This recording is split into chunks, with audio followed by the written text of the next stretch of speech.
right, Doug Riley, how are you? I'm well, thanks. Good to see you, Mitch. It's been a pleasure meeting you, mate. I enjoyed lunch, and the family enjoyed lunch, and it's been great chatting with you. Finally get to meet somebody who's been really important in my gyroplane learning experience. Yourself, along with people like Chuck Beatty and others. I've managed to catch up with quite a few, as I explained to you over lunch. And so I think we should just get in and ask a few questions. I guess we'll start off with your aviation experience, and do you fly anything else apart from gyroplanes?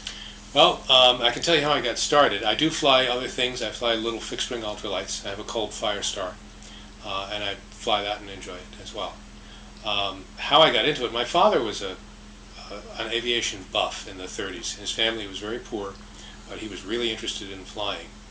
And he, as a kid, made a scrapbook of pictures of airplanes that were current in the 1930s. He cut them out of little magazines and newspapers and made a scrapbook for himself. He was so excited about airplanes, which I still have, and a lot of strange-looking airplanes are in that book. But he started flying Cubs in the 50s after the World War II, and he was very keen on flying. He didn't keep flying Cubs. Once he soloed, he sort of lost interest in being a pilot himself. But he was always very interested in flying, and he passed that interest along to me. So I started reading Flying Magazine probably from about age 11 or so. And, those airplanes were incredibly complex and incredibly expensive and, just overwhelming for an 11-year-old kid.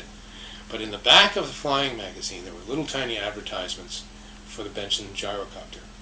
And that looked like a kid-sized aircraft. That looked like something that was small enough and simple enough, and it looked as if it used a lawnmower engine, although it didn't. That it was accessible to a kid. It wasn't overwhelming. So I started sending away for information about them. And in those days, there was no internet, and long-distance telephone calls were really expensive. So I wrote back and forth to different places that had some information, I thought. Maybe the Smithsonian and the Air Force and all kinds of people like that. And eventually found the PRA. And through the PRA, and also by corresponding with Benson, I learned about the local Benson dealer, who was about 2 hours drive away, but a lot closer than going to North Carolina or California. So I saw that dealer, his name is Jack Gordon, fly a gyro in around 1970, I would say. I had already subscribed to the PRA magazine, which I started in July '69, and it was around January, February, March of 1970 that I first saw a gyro fly, and Jack Gordon was the guy flying it. And then I got a ride with his partner, whose name is Ron Menzie, who's a legendary gyro pilot now. But Ron was just the guy catching up with his friend Jack at the time. So he gave me a ride in a gyro glider, and I was hooked. So I started sending little checks to Jack to buy just a part or two at a time. I didn't have a lot of money. I mowed lawns and did little odd jobs. And started accumulating parts one by one, $12 worth or $15 worth or $20 worth at a time. And started building my gyro really, truly bit by bit. So that's how I got into it. And that was starting at age 14 and continuing on until I went to college when I ran out of money and couldn't fly gyros anymore. But for those 4 years through high school, I played with gyros. So there was a period of time when you went to law school then that you didn't fly gyros at all? From the time I was about 19 or so, I flew my gyro a little bit in my first year in college. I didn't have a lot of time or money, but I had a few opportunities to fly. And then the whole project just ground to a halt because I had just enough money to get by in college, and then on into law school when I was even poorer still. So no, during those 7 years of college and law school, and then for several years afterwards, I didn't fly gyros at all. In fact, I started selling some of those same bits in classified ads just to get the cash. I had a Ken Brock seat, for example, which is a valuable item to sell on its own. So I could just put that out for sale and know that I'd get a decent dollar for it. So I dissipated a lot of the good stuff that I had. I took my gyro apart and sold the good bits, and was just left with miscellaneous bits of aluminum and extra VW engine parts and things like that. Okay. I didn't start flying again until I moved here to Vermont. I lived in Connecticut on the south shore of New England. And when I moved here in 1986, I got the flying bug very, very badly. There was a long winter with a lot of snow and 20 degree below zero Fahrenheit. And when spring came around, I went to one of the little local airports and saw some ultralights parked on the runway, and I literally got the shakes. I mean, I had to have something to fly right then and there, and I quickly got back into it. So was that a fixed wing ultralight or back into the gyros? The things that I saw on the runway were fixed wing, and I was going to buy one actually, but then somehow I heard about the guy who started Snowbird. Was Hank Abbott was his name. And he had a partner at the time in Snowbird named Fred Gath. Those two guys founded Snowbird, and they founded Snowbird essentially by making small changes to an air command that they at least considered to be improvements. So they each had an air command, then they each built a Snowbird for themselves and started marketing kits. They had two nice low-time air commands sitting around, and I bought Fred Gath's. I talked him into taking it apart and shipping it to me in boxes from the West Coast. So it was a 3,000-mile trip and a big freight bill. But it all arrived in about 10 boxes, and I was, of course, delighted. Okay, so then you got back in the air? I did. Yep. I put the air command together, which wasn't very hard because he hadn't disassembled it any more than he had to just to get it in boxes. Yep. I had never flown a joystick before. I had always flown overhead stick from the time that I first started. So I was worried about whether I was going to be able to fly a joystick. Most people worry that an overhead's going to be backwards, but to me it was the most natural thing. I'd learned it as a kid. But I did master the joystick. I did lots and lots of crow hops, several sessions of just hopping it off the ground, not having flown in about 10 years. Just the notion of pushing the throttle forward and pulling the stick back was unusual, because with a quadrant throttle on an overhead stick, you tend to move them together. You add power and push the stick forward to tilt the rotor back to climb, for example. Yep. And I had to, once in a while I got confused by which thing went forward and which thing went backward. But I did master it and took it around the pattern, and there I was. Okay. Now, over lunch we were talking a little bit about Chuck Beatty. Yes. And you mentioned that you'd been in touch with him over the years, asking him questions about this and that. Can you explain a little bit more about that? Was it about this time that you started communicating with him? It was back during my first gyro episode. Okay. I became the chapter reporter for PRA Chapter 24, which was the one that operated in southern New England, where I lived at the time. And the guys tapped me because they thought I could write, to write chapter newsletters that would be published in the PRA magazine. If you dig out a few PRA magazines from the early 70s, you'll see some of the stuff that I wrote back then. But the Florida Club, which was a big, active, and very progressive club that did a lot of research and did a lot of innovating, would send out their newsletters to anybody who had a newsletter. So Chuck Beatty, who was their president and newsletter writer at the time, started sending newsletters to the only address he had, which was the one on the byline for the newsletters for our chapter. So they ended up in my mailbox at college. And so I got this treasure trove of Chuck Beatty's thoughts every month or so in my college mailbox. So I started reading his stuff, and a couple of his articles kind of piqued my imagination, and I wrote him a letter. Again, no internet, and telephones were expensive, so I wrote him a note, and he wrote back a big, long explanation about teeter hinges and the gyroscopic precession of propellers, which was something I was concerned about at the time, because Volkswagen engines tended to, in those days, shed their propellers. The very end of the crankshaft would break off and the propeller would fly away. And I talked to him about that, or corresponded with him about that, and a couple of other things too. So that's how I first encountered Chuck. It wasn't until many, many years later that I met him in person. Okay. So over lunch you were kind of telling me that you're not really a technical person, and yet when I read stuff that you put on the Rotorcraft Forum, you come across as being very technically minded. Mathematical in your approach to things. I know that you've done studies on tails and prop wash, vortices and things like that. A lot of what most of us are learning on the forum comes from people like you and Chuck and others. So yeah, I mean, you know, you're not technically trained in that regard, but you obviously have a passion for it. So I guess what I want to ask you now is, with this air command that you were flying, when was it that you started to think about the whole thrust line relationship and tails, horizontal stabs, all of this as we progressed through the history of the gyroplanes from Benson's early days? Well, I eventually met a guy near here who also had an identical air command. We both had 447s, the old model with no tail, with low rider, everything the way Dennis Fetters first designed it. My friend liked to fly with the throttle wide open. He just put it there and left it there. So he always flew around at 80 miles an hour or more. And I hated the feel of the air command at 80 miles an hour. At 35 or 40, it was fine, and particularly if the air was calm, it was fine. It just flew like a gyro.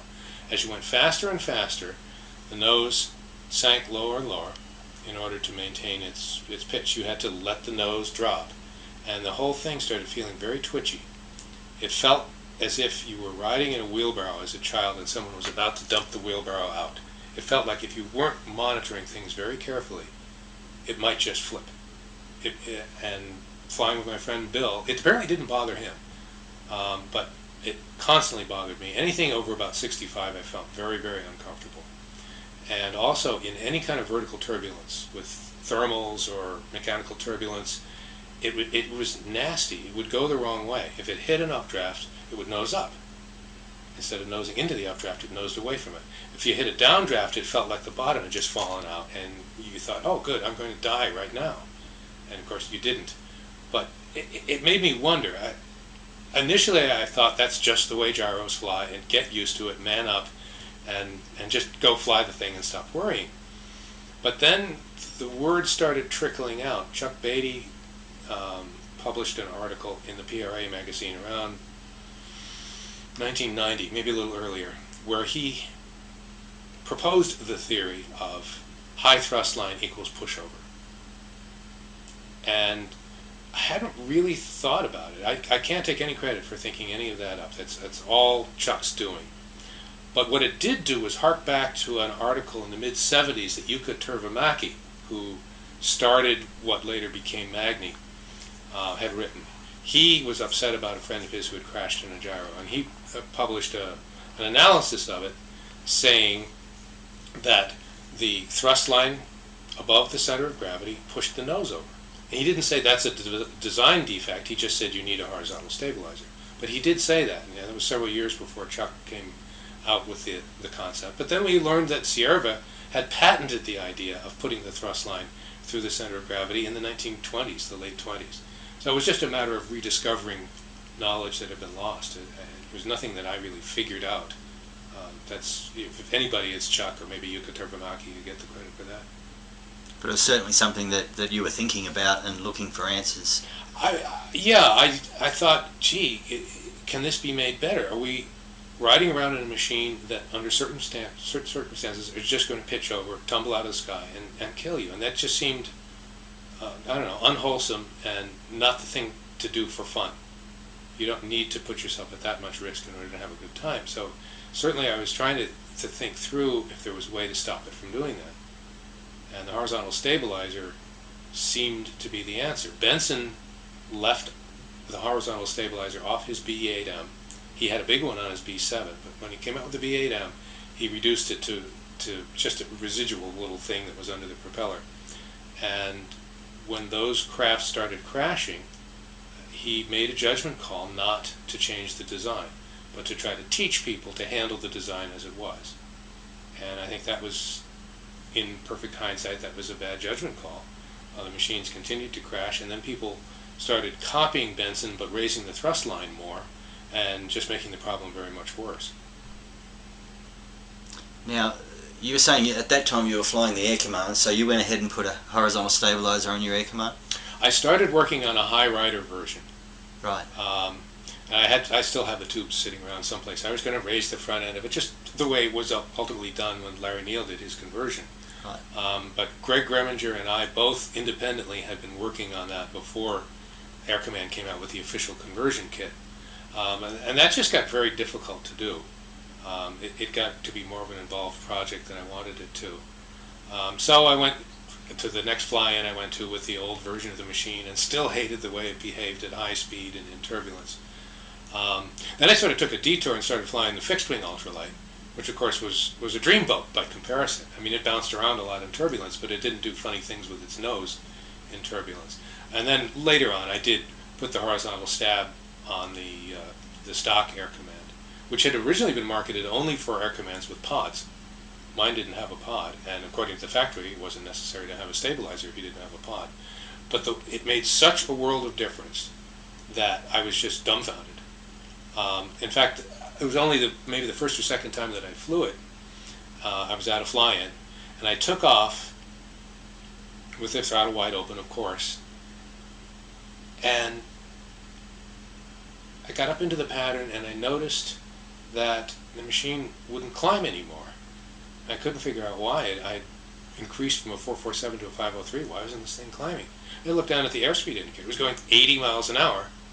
I'd left it at full throttle, but had gradually sped up, and it didn't feel like it used to. The nose wasn't down. It wasn't twitchy. It wasn't trying to tumble, and it just felt like it was doing 45, but it was doing 80, and the horizontal had made all the difference. It flew level. It was not possible to tell you were going that fast unless you looked at the gauge. So it was quite a revelation. Like someone turned the lights on. Yes, it really worked. Excellent. Okay, so from the Air Command, you later on you got into other aircraft, other gyroplanes, because right. I know you did some instructing. I did, yes. Yep. Can you tell us how that evolved? Well, I flew the Kolb for several years and really enjoyed that, the fixed-wing flying, fixed-wing ultralight flying. But all this time, from the time I had bought the Air Command, I had started selling certain sizes of gyro tubing, extruded 6061, particularly the rectangular stuff that you make redundant masts out of. That's hard to find. The aluminum companies stock the 2x2 kind, but not the 1x2 kind. So I started having lots of that made and selling it, and then to fatten up the catalog, I bought other things, and eventually engines and rotor blades and wheels and all kinds of stuff. Was that the Honeybee?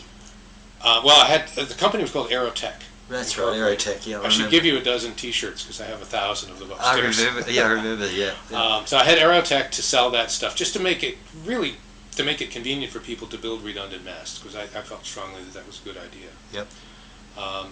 And then people started pestering me about this new thing called a gyro bee, and I initially wasn't very impressed with it, to be honest with you. It seemed like a slightly cruder and spindlier version of a Benson. Just a Benson optimized for Rotax instead of for a McCulloch engine. So it was built to have a 5-foot propeller, where the Benson wasn't. But there was one guy in particular named Doc Watson who was persistent in insisting that I start carrying all the stuff to build gyro bees. I said, I don't want to be involved with gyro. But he wouldn't take no for an answer. And so I started stocking more things for gyro bees. I got the plans. I looked through the plans and made a catalog of the hardware, so I had a complete hardware kit. I stocked new sizes of tubing and steel tubing, which the gyro bee uses.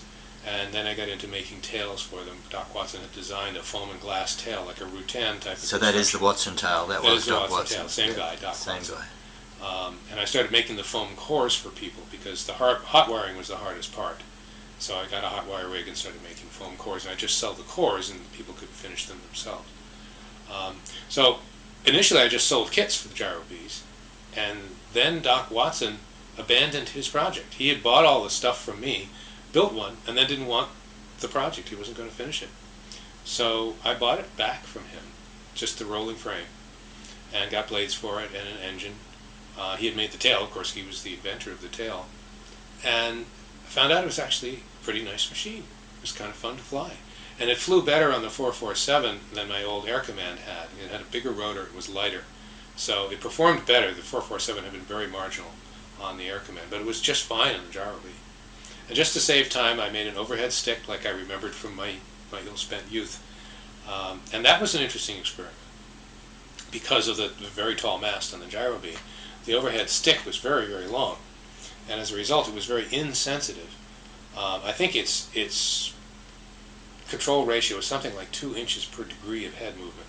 So you really had to, it was almost like water skiing. You had to move your arms a lot.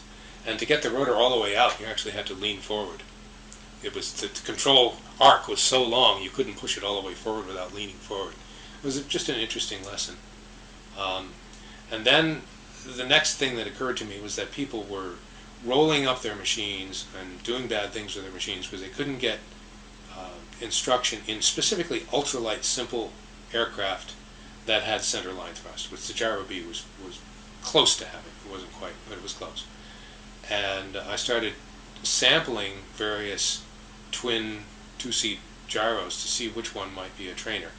I heard a talk by Greg Greminger at Mentone in maybe it was 2000, 2001, really encouraging people to become gyro instructors. We need more instructors was the message, and I got religion and decided to do that. So I sampled various machines, and I really liked the feel of the tandem dominator. It felt very much like the Gyro Bee, which was my point, to be able to teach people to fly these very light, ultralight gyroplanes. So I bought a tandem dominator that had blown a 670 engine at Benson days. It was a beautiful machine. I was admiring it on the trailer, and I said, "Boy, that's a nice machine." The owner said, "You want to buy it? Just blew an engine." I said, "Sure." And so we talked a little bit about price, and I bought the machine without the 670 engine and put a 618 on it, and later a Rotax 912. I read that recently on the American Rotorcraft Forum on, I think, the 670 thread. You mentioned that you had seen a 670 on that machine, but it wasn't operational. Yeah, I had seen it, and I said, "You can keep the engine. I'll buy the airframe without the engine." And I gather there were some specific things that one converter of 670s was doing that were causing them to blow up, because that one didn't have very many hours on it, 30 hours or something, and it blew. Right.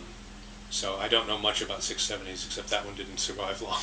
Yeah, well, I don't know much about them either. I've been looking at them as an option, though. Yeah. As I've got heavier and my machines got heavier. Sure. Yeah.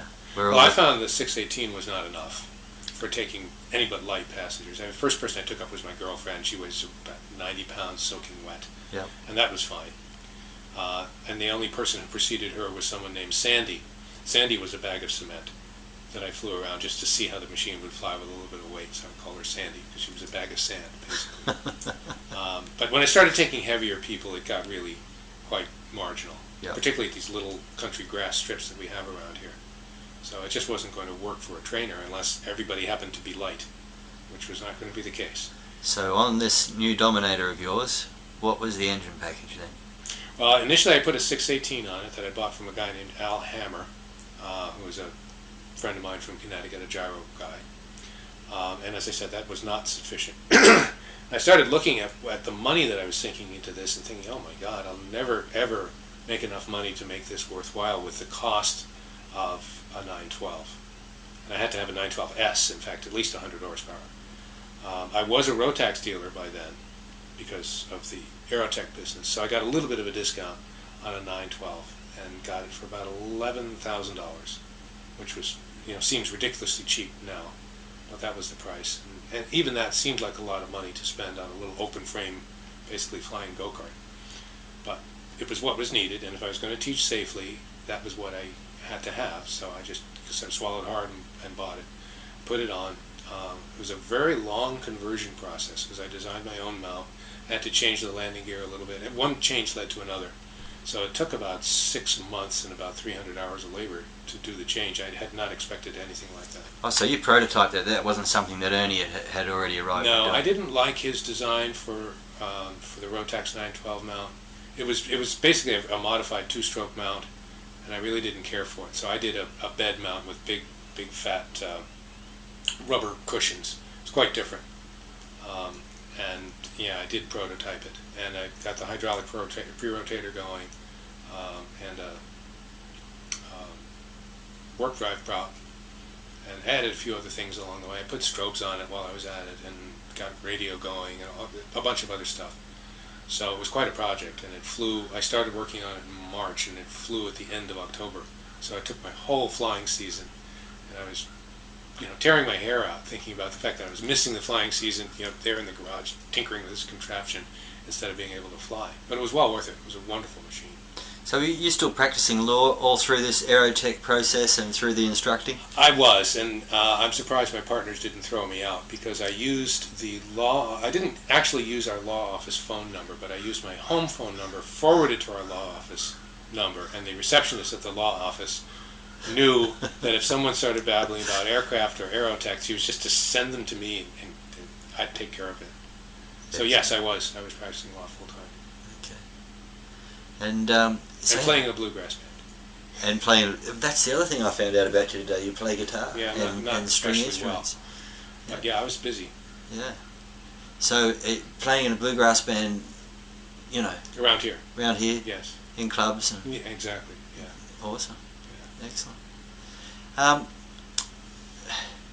Anything else you want to tell us that I don't know about you? I mean, I've been following you on the Rotorcraft Forum for a lot of years. I knew you were a legal man, and I didn't know that you played guitar, but that's new, something new. Are you into sports cars? Do you have any other hobbies that? Other than sailing. Other than sailing, which has kind of taken over my life from the gyros. I've kind of ratcheted down the gyros, and I've gotten a commercial captain's license, and I teach and I crew on commercial boats, and I'm going to try to get my own boat in the next year and go into the passenger service, taking tourists out. Excellent.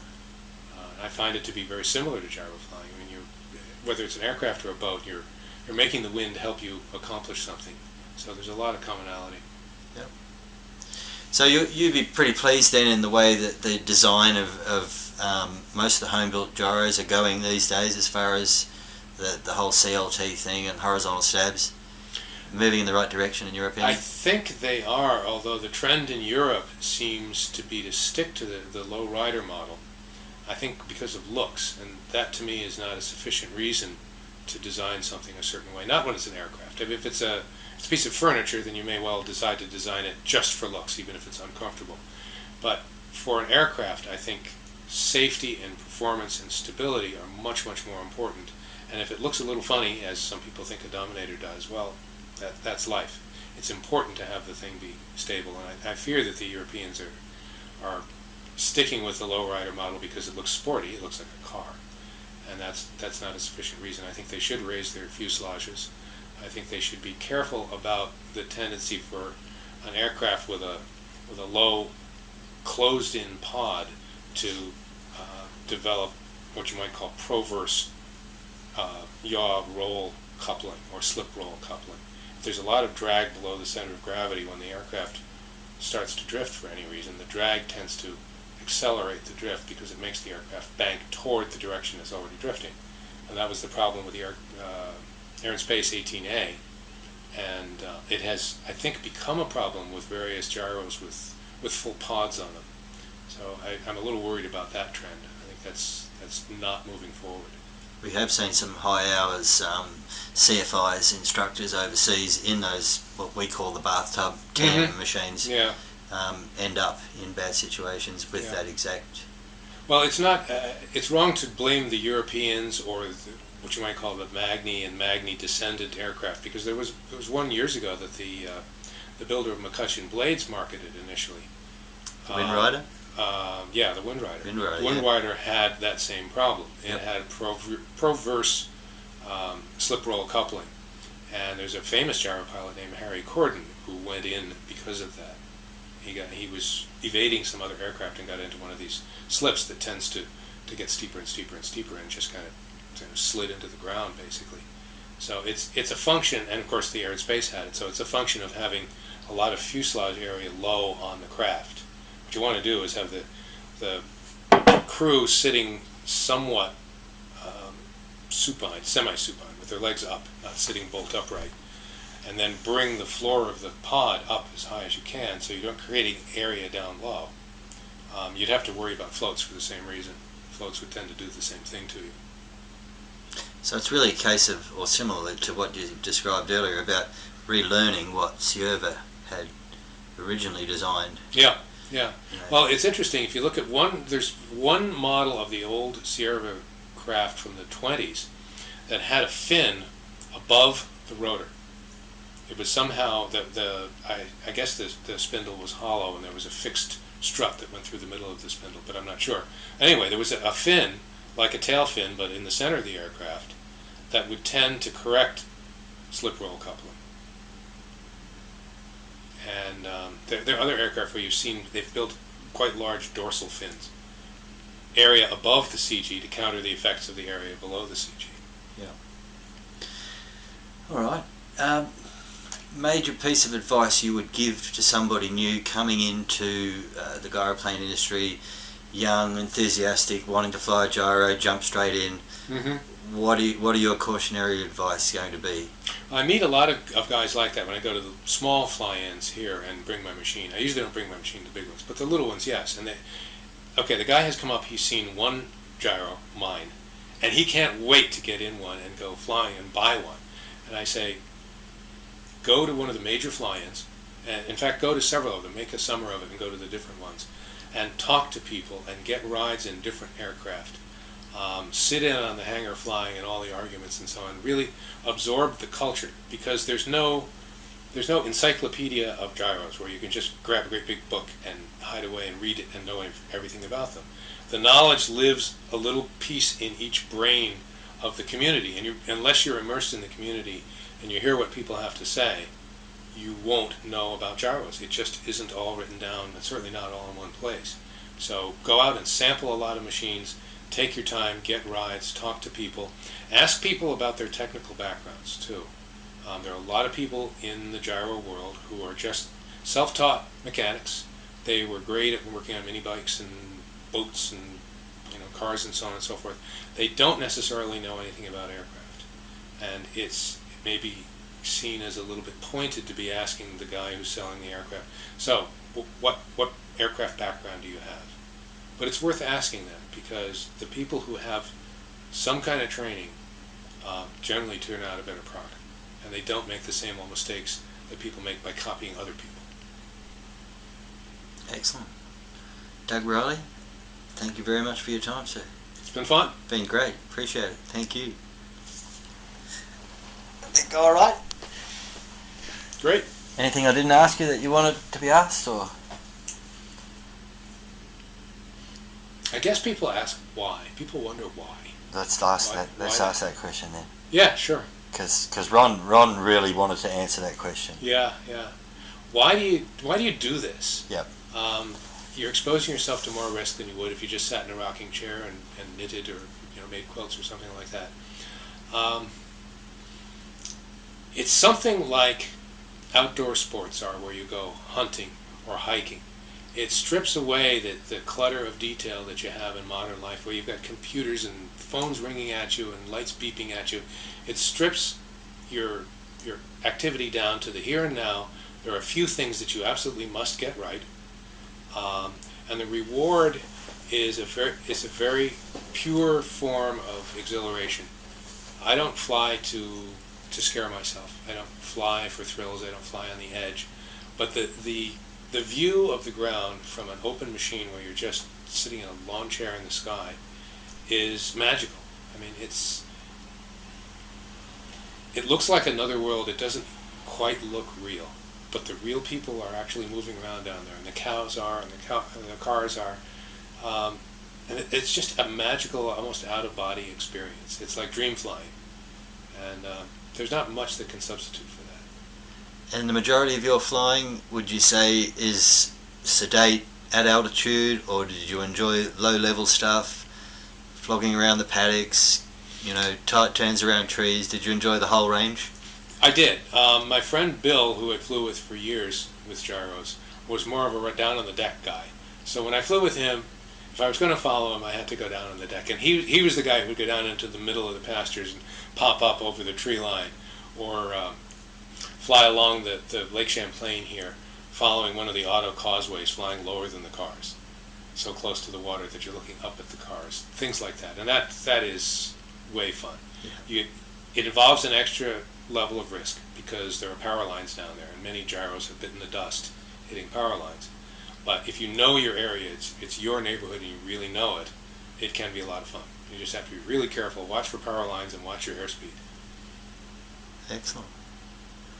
So gyros have been a big part of your life? They have. Yep. Maybe even too big, I don't know. Too big.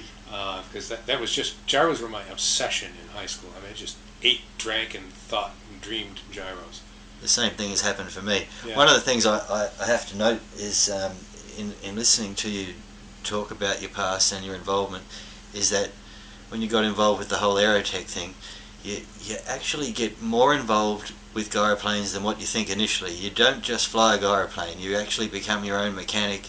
You start having to learn other trades, other skill sets, and that was apparent in the way you described your processes. You really do get sucked in, and it's important to get sucked in. That's why my advice to people is to take the time to really explore the culture, because it's not like some other hobbies that are fairly superficial. Golf. You can go and play golf, and when you put the clubs away, you don't have to think about it. You come back the next time, the greens are there, and the balls are there, and the clubs are there, and everything is provided for you. You're absolutely self-sufficient in a home-built aircraft. And even more in a home-built aircraft where the technology stopped in 1940, and the people who knew it have died and never wrote down what they knew. You're really, really a pioneer. You're out on a frontier someplace, relying on yourself and a few other people who can help you out. So you have to have a level of commitment to it that's not true of other hobbies and activities. You can't be casual about it. You really have to delve in and dive with both feet. And learn to be a mechanic and to be a painter and probably to be a welder eventually. And to be a little bit of an aerodynamicist. So there's a lot more to it, and you have to be willing to spend the time and clutter up your brain with all these facts. Fantastic, Doug. I appreciate the way you articulated that. Excellent. Good to meet you. Yeah, don't be in a hurry to go away. If you want to hang out here,